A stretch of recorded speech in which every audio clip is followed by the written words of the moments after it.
Assalamualaikum warahmatullahi wabarakatuh, sahabat Mangge semua. Kembali lagi kita di edisi Babinsa, Babincang Santuy di channel Mangge Halido. Mangge yang tergila, mangge yang terkece, tabe.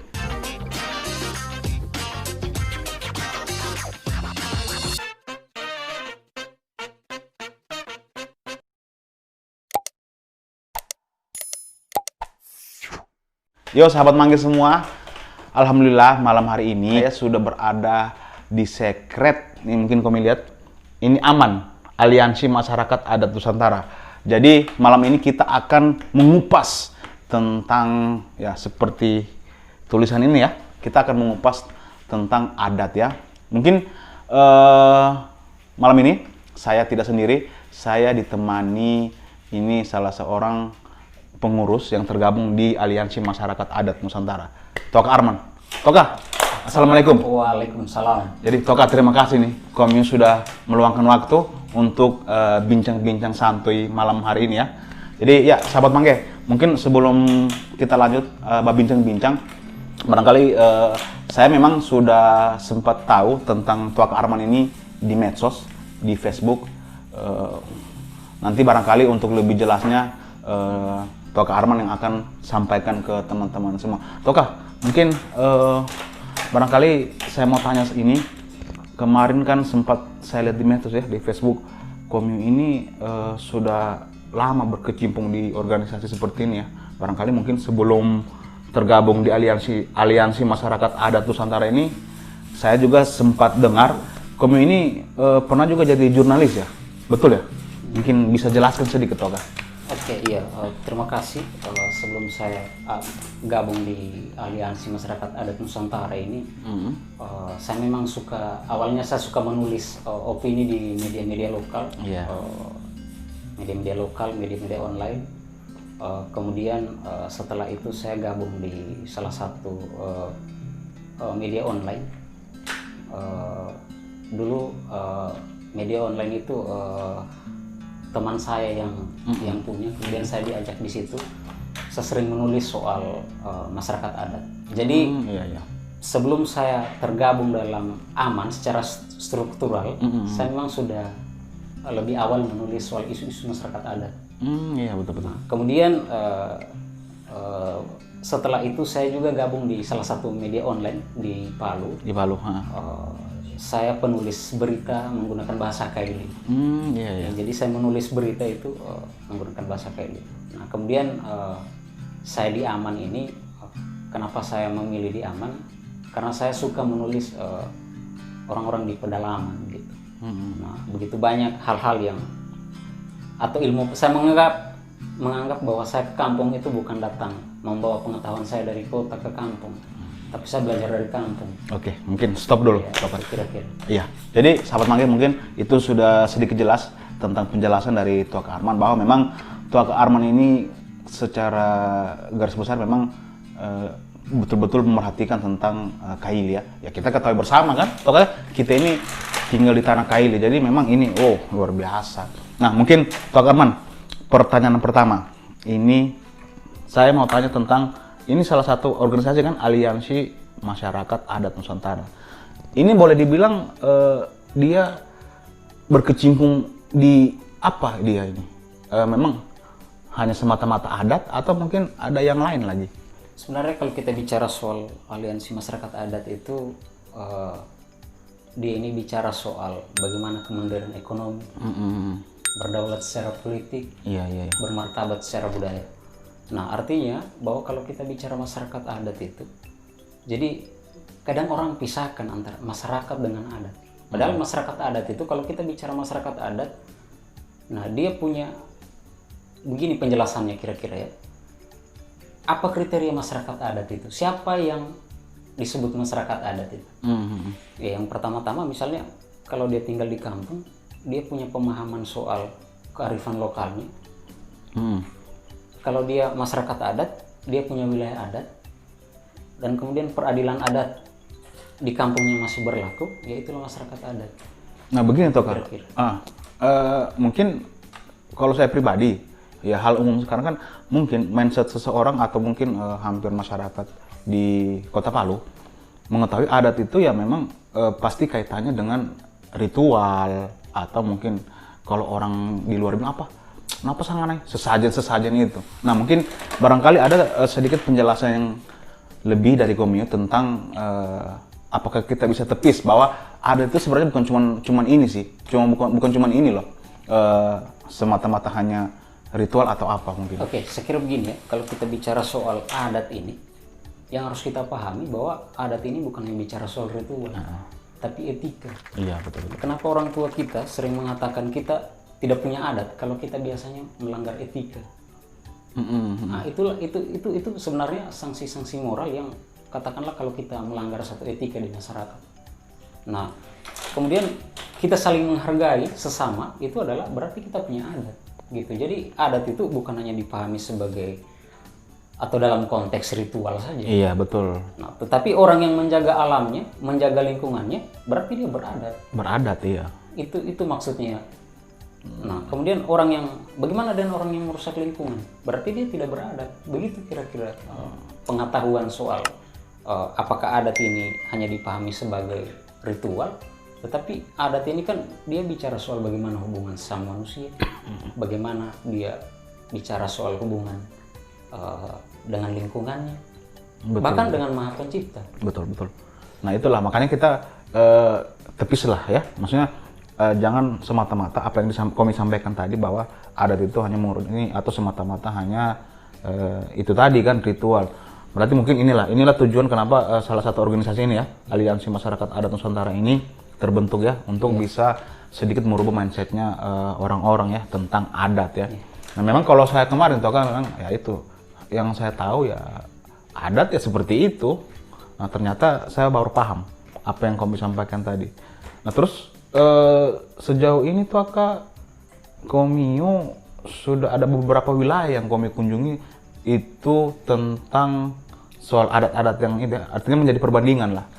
Mungkin bisa saja di luar Kota Palu karena kita tahu juga di Palu ini kan masih banyak pedalaman-pedalaman kan seperti itu. Oke, iya. Sejauh ini sih saya kalau pemetaannya soal bahasa atau soal misalnya soal wilayah administrasi, ada yang di Donggala, ada yang di Palu, ada yang di Sigi. Iya.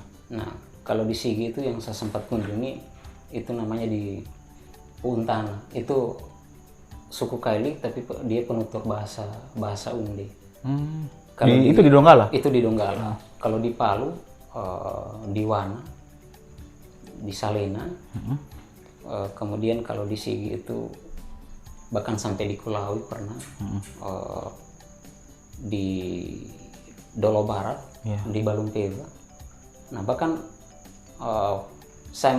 awalnya saya mengunjungi, saya pernah belajar 3 bulan di Kulawi untuk menulis soal isu-isu masyarakat adat.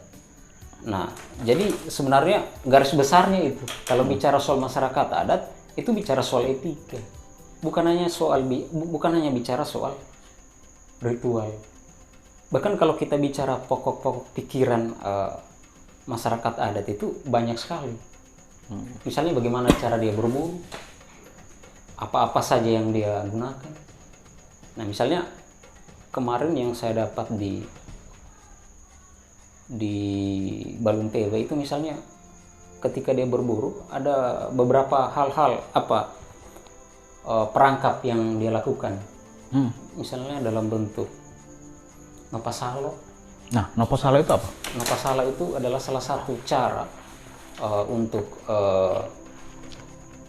kalau dia ingin atau dia mau menangkap hewan buruannya itu dengan cara nopasalo. Kalau bahasa sehari-hari kita kan bajerat. Bajerat, iya. Kemudian kalau nuasu ini kan kalau berburu ini kan si pemburu ini mengejar hewan buruannya. Kalau nopasalo dia tinggal bajerat itu tadi. Iya. Itu kira-kira. Di 3 wilayah ini Donggala, Sigi, Palu. Apa perbedaan? Apakah ada? Maksudnya dalam segi yaitu adat ini tadinya. Sebenarnya kalau kita bicara soal adat pada dasarnya ada hal-hal yang yang menarik begitu. Misalnya kalau di Puntana itu mereka masih menjunjung tinggi yang namanya adat dengan cara misalnya berpadi ladang. Berpadi ladang ini kan tidak menggunakan pupuk. Iya, betul. Tapi hasilnya luar biasa. Dia juga punya beberapa jenis padi ladang dan varietasnya. Misalnya jenis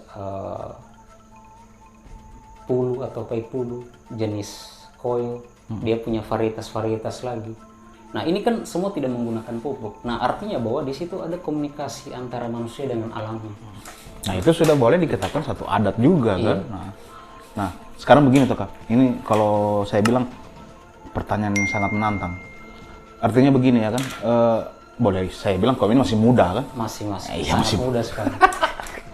Saya pikir kamu sudah umur 40. Oh, belum. Belum. Masih 20 nih. Masih 20. Oke, berarti masih muda. 20-an. Ya. Begini tuh Kak. Sebenarnya begini ya, Komi bisa tahu lah kan kalau anak muda sekarang ya, zaman now sekarang kan. Tapi yang saya salut sama Komi, ya Komi masih muda seperti begini, tapi kenapa sudah ada kepikiran mau mengurusi seperti ini? Karena ya Komi tahu lah anak muda sekarang kan, ya paling kalau bukan main game, toh anak motor-motor, tapi Komi lain dan masih seperti itu. Oke. Dengan jiwa muda Komi, tapi Komi sudah mau sekali dan mengurusi ini. Aduh, susah lah pokoknya. Iya. Apa sebenarnya? Iya, sebenarnya dasarnya apa sih sebenarnya? Apa ya? Sebenarnya yang memotivasi saya awalnya, saya kira menggali tahu tuh kasus Madi. Oh iya, 2005 kan? 2004 itu. Iya. Saya ini juga orang Salin, tuh. Oh iya, tadi lupa tak iya. Iya. Kenapa saya menulis? Kenapa saya suka menulis? Saya termotivasi dari kampungku. Salena itu orang lain yang menulis.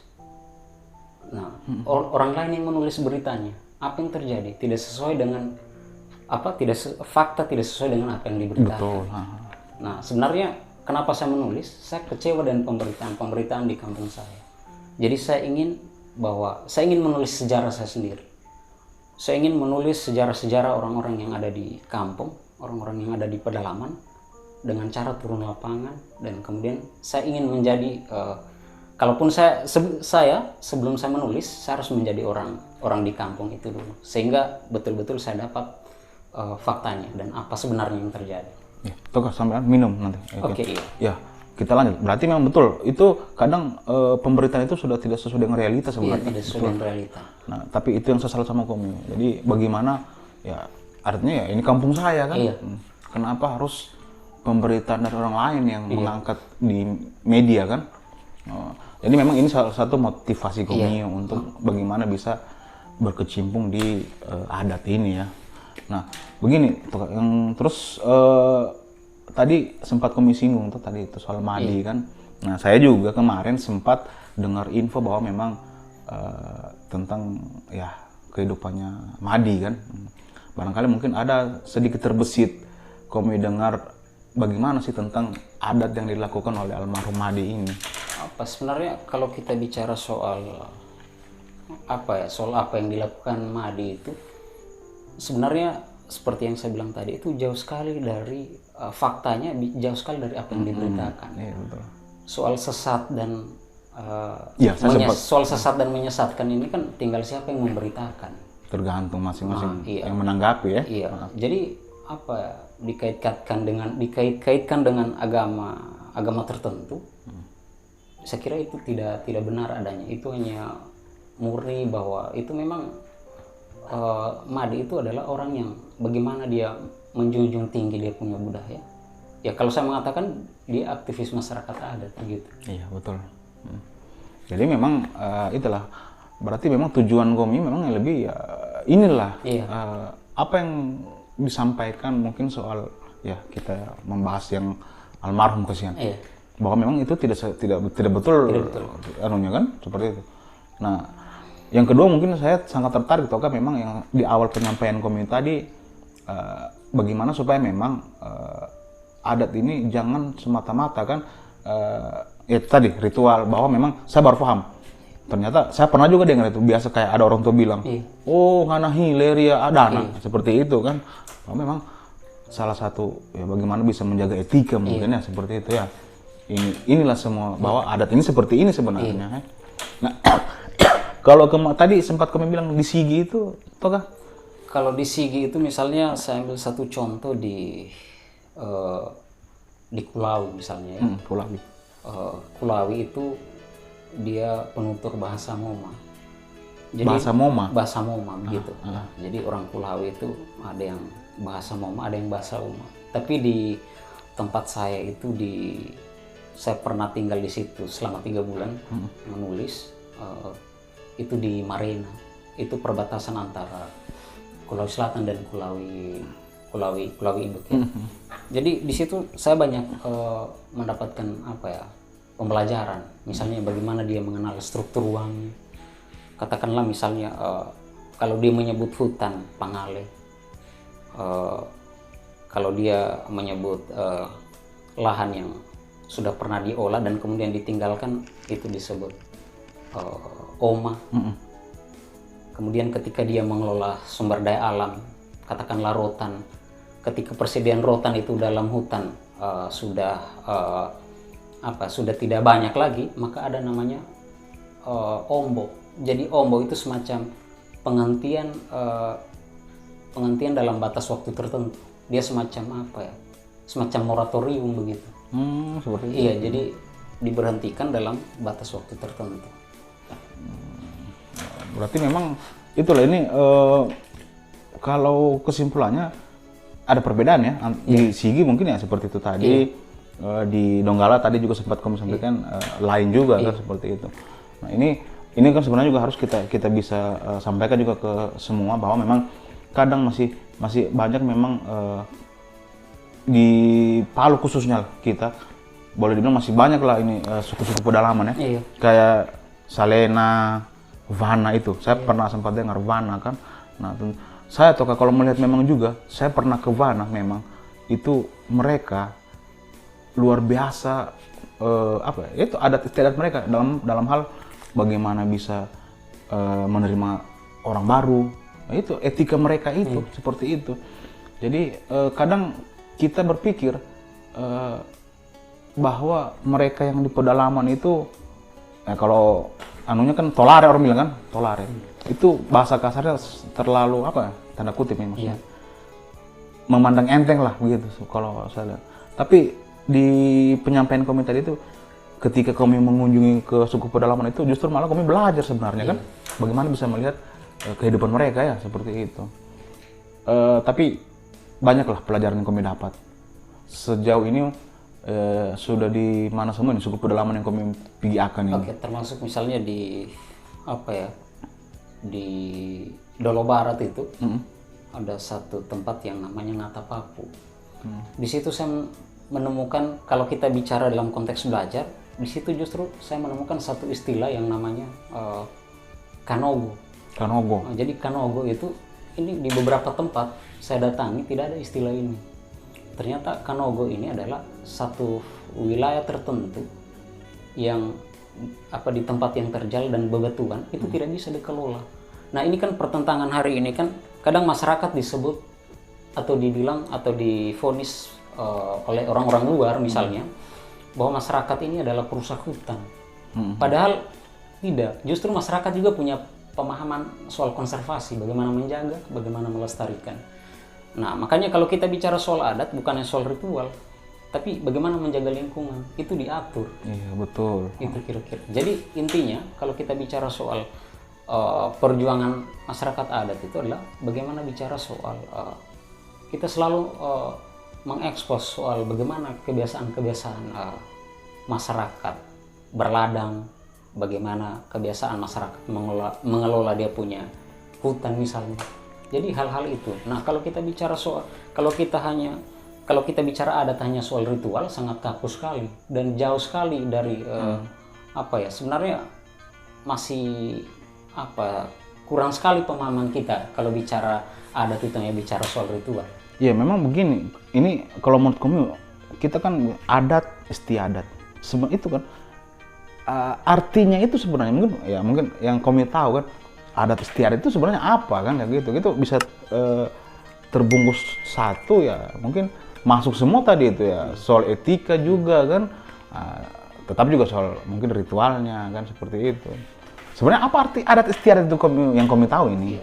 Kalau saya pahami sih, saya juga bukan orang yang apa ya, bukan teoritis dan saya tidak berdasarkan definisi menurut para ahli. Iya. Tapi menurut saya kalau bicara istiadat itu dia bicara soal ritualnya juga, dia bicara soal etika, dan kemudian dia bicara bagaimana tatanan hidup di masyarakat.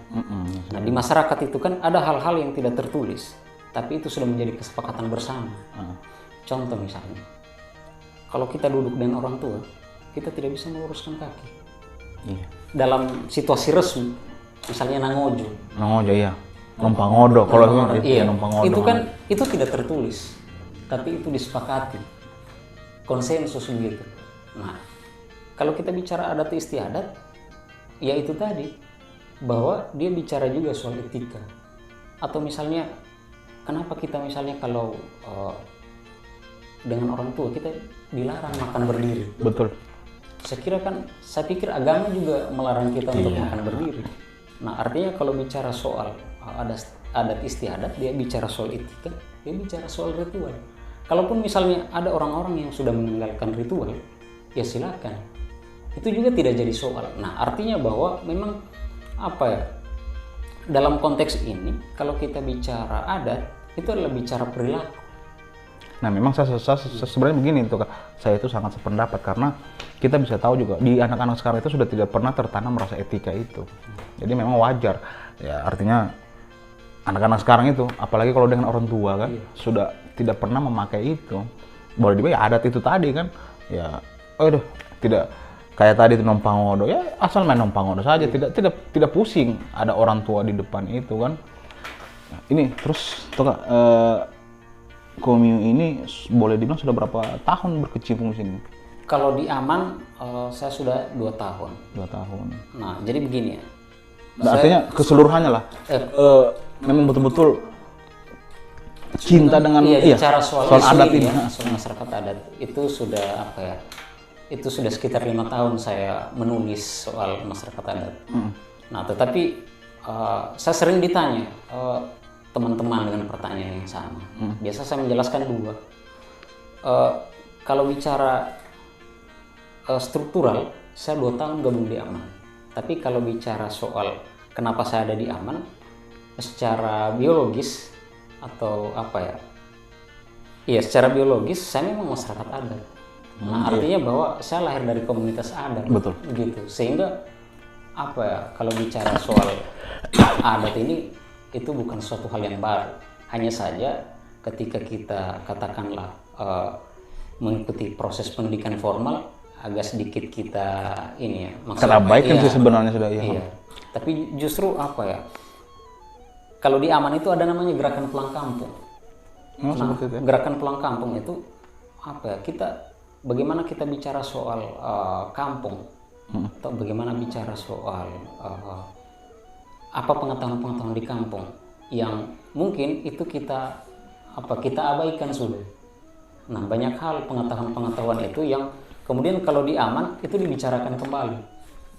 Nah, misalnya kenapa misalnya di beberapa tempat yang saya temui, katakanlah seperti di Salina, kenapa menanam ubi kayu itu tidak lurus, tapi justru kalau dia menanam itu dikasih miring itu ubinya. Kenapa? Nah, ini kan kadang-kadang orang-orang pertanian yang mengikuti pendidikan formal justru pasti pemahamannya harus menggunakan pupuk. Nah, ternyata orang-orang lokal mengatakan bahwa nah, kenapa ditanam seperti itu? Justru dengan cara itu dia punya hasil atau dia punya apa ya namanya? Ubinya itu bisa banyak. Nah, lebih apalah pokoknya. Itu pengetahuan lokal yang apa? Iya, saya karena memang itu pokoknya lebih bagaimana lah kayaknya. Tapi begini tuh Kak, tentunya kurang lebih 5 tahun tergabung di Aliansi Masyarakat Adat Nusantara ini, paling tidak ada pengalaman yang cukup berharga atau pengalaman yang apalah yang kami dapat ini. Apa pengalaman yang kalau menurut Komio ini itu pengalaman sangat berarti untuk Komio dan itu tidak bisa Komio lupakan. Oke, kalau pengalaman yang paling berharga itu adalah pasca gempa dulu ya. Itu sudah, kalau tidak salah saya ketemu dengan ada orang-orang Daa dulu yang saya temui dulu di Desa Om mereka. Sekarang administrasinya di Desa Tufa sudah. Dulu sudah 3 bulan mereka itu tidak dapat bantuan. Nah, kemudian kami datangi, kami beri bantuan dan ternyata banyak cerita-cerita yang sangat membuat kita terkesan, dan kemudian waktu itu bahkan sampai sekarang kita ada pembelajaran di sana. Ada pendidikan-pendidikan yang kita berikan di sana. Kalau di Aman kami sebut dengan sekolah adat. Jadi kalau bicara sekolah adat itu bukan hanya bicara soal bagaimana membaca, menulis dan menghitung. Tapi kadang kalau kita belajar kita tanya, kita mau belajar apa? Jadi kurikulumnya itu dengan peserta belajar. Iya, betul. Bukan yang mengajar gitu. Jadi pembelajaran itu disepakati. Nah, di situ saya banyak melihat bahwa ada satu catatan saya, tulisan singkat saya, judulnya ketika rakyat menyerahkan diri untuk sekolah. Nah, artinya di situ ketika orang-orang turun dari gunung, kemudian dia tidak punya sekolah. Nah, dulu saya pernah tanya, ini yang berkesan ya. Saya pernah bertanya ke salah satu anak di sana, kamu bisa menulis, saya menggunakan bahasa Daa. Terus dia mengatakan bahwa apa itu menulis. Nah, jangankan menulis, diksi atau kata menulis itu saja mereka belum paham. Belum paham. Nah, artinya bahwa nah, bagaimana kita bicara soal bangsa ini maju kalau pendidikannya terabaikan? Itu sangat pengalaman sangat berharga. Iya, itu menurutku yang berharga. Iya, itu boleh dibilang di pedalaman, itu tepatnya di sana. Iya, itu di tadi? Awalnya mereka tinggal di kalau orang-orang di sana bilang di Pegunungan Kondo. Jadi mereka ini sama sekali tidak mengikuti proses pendidikan formal. Tetapi dengan masuknya Aman Sulteng, mereka sudah ada 8 orang yang kami masukkan di sekolah formal. Tetapi yang lanjut hingga hari ini kami dengar informasinya tinggal 5 orang. Nah, selain dia diajar mengikuti proses pendidikan formal, kami juga tetap ajar di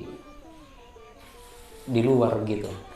Nah, ini Tok Arman, sejauh ini pergerakan-pergerakan yang dilakukan oleh Aliansi Masyarakat Adat Nusantara ini, apakah ada perhatian dari pemerintah, mungkin di Kota Palu atau mungkin yang selama ini kami kunjungi di Sigi, mungkin pemerintah Sigi juga ya, seperti yang penyampaian kami ini kan, tentang memang ya mereka yang menulis saja bahkan tidak paham kan? Pernah tidak ada perhatian pemerintah tentang pergerakan yang kami lakukan ini? Oke, kalau perhatian dalam bentuk dikunjungi pernah. Ada. Dulu ketika kami resmikan sekolah adat, namanya di Pegunungan Kondo. Karena yang orang-orang Daa yang tinggal di Tufa hari ini, itu awalnya mereka berladang di Pegunungan Kondo. Nah, jadi mereka dari Dinas Pendidikan dan Kebudayaan Kabupaten Sigi dan salah satu anggota DPR pernah berkunjung ke tempat itu. Tetapi karena situasi pandemi seperti ini, jadi semua agenda-agenda yang sudah pernah direncanakan itu stagnan hari ini, jalan di tempat. Kalau untuk pemerintah Kota Palu sendiri, karena kita ketahui kan juga itu kan di Wana, itu kan masih masuk dalam wilayah Kota Palu kan, Salena. Iya. Apakah ada perhatian dari? Iya, kalau sejauh ini kan kalau saya melihat belum ada agenda-agenda pemerintah kalau bicara soal masyarakat adat. Nah, jadi hari ini memang saya mengatakan bahwa perjuangan ini belum selesai dan kita juga tidak berhenti. Tetap maju ya? Tetap maju. Karena memang itu intinya selama kita berniat baik untuk bagaimana bisa mempertahankan tanah Kaili, kita bisa kenalkan mungkin bahkan bukan cuma Indonesia, bisa kita kenalkan ke seluruh dunia bahwa inilah kita Kaili ya, penuh dengan adat ya banyak lah ya itu penilaiannya seperti itu yang kami sampaikan ya. Mungkin terakhir Toka, sebelum kita akhiri bincang-bincang ini, barangkali satu pertanyaan lagi untuk Komio, apa harapan Komio Toka Arman untuk inilah tentang adat di Sulawesi Tengah lah ini pokoknya. Mungkin harapan apa yang mungkin belum tercapai seperti itu. Karena selama ini kan Komi 5 tahun kan tadi seperti Komi bilang. Paling tidak ada harapan yang memang yang bisa Komi capai, dan untung ya kaitannya ya tentang ini adat ini. Oke, kalau harapan saya kepada kita semua, khususnya para pemuda atau orang-orang yang punya frekuensi yang sama, dalam artian kita sepakat berjuang dengan isu masyarakat adat ini, apapun yang ada di sekitar kita, pengetahuan lokal itu, ya harapan saya kita bisa menulis sama-sama. Bagi teman-teman yang suka buat konten-konten video seperti ini, saya kira itu juga bisa mempublikasikan hal-hal seperti itu. Betul. Nah, artinya bahwa pekerjaan ini bukan pekerjaan satu orang, tapi ini pekerjaan bisa dilakukan secara bersama-sama. Hari ini mungkin kita sama-sama bekerja, tapi kita belum bekerja sama. Nah, artinya bahwa dengan situasi seperti ini, dengan hal-hal yang kreatif, apapun itu, selama kita punya isu yang sama, bicara soal masyarakat adat, mari kita lakukan. Atau teman-teman yang suka film-film dokumenter, saya kira itu bisa dikomunikasikan. Betul. Ya, publikasinya lebih jelas. Dan kemudian kalau bicara soal masyarakat adat atau bicara soal perjuangan, beranilah untuk menjadi diri sendiri. Betul. Ya, karena pasti banyak tantangannya. Jadi ukuran kita berjuang itu bukan ukuran harus banyak orang. Ya sendiri pun bisa. Intinya dengan tindakan-tindakan kecil, kalau kita fokus dengan perjuangan kita, ya. Jadi berjuang ini kan bukan soal harus menang.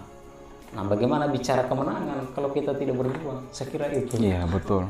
Tentunya ini juga boleh dibilang salah satu motivasi buat anak-anak muda ya. Bahwa memang janganlah kita mengabaikan itu tadi etika, itu sangat perlu tuh, karena aduh, kalau itu sudah tidak ada tertanam dalam hati juga. Aduh. Barangkali susah. Oke, jadi sahabat Mangge semua, mungkin ini sangat-sangat menarik bincang santai saya dengan Toka Arman. Banyak pelajaran yang saya dapat, banyak ilmu yang saya dapat dari Toka Arman. Toka, jadi mungkin terima kasih atas infonya, atas waktu yang sudah mau berbagi tentang adat ini ya. Jadi teman-teman semua sahabat Mangge, mungkin sampai di sini dulu bincang santuy saya bersama Toka Arman tentang adat. Jadi sebelum saya akhiri, tetap saya ingatkan buat sahabat Mangge semua selalu dukung channel Mangge Halido ya. Assalamualaikum warahmatullahi wabarakatuh. Tabe.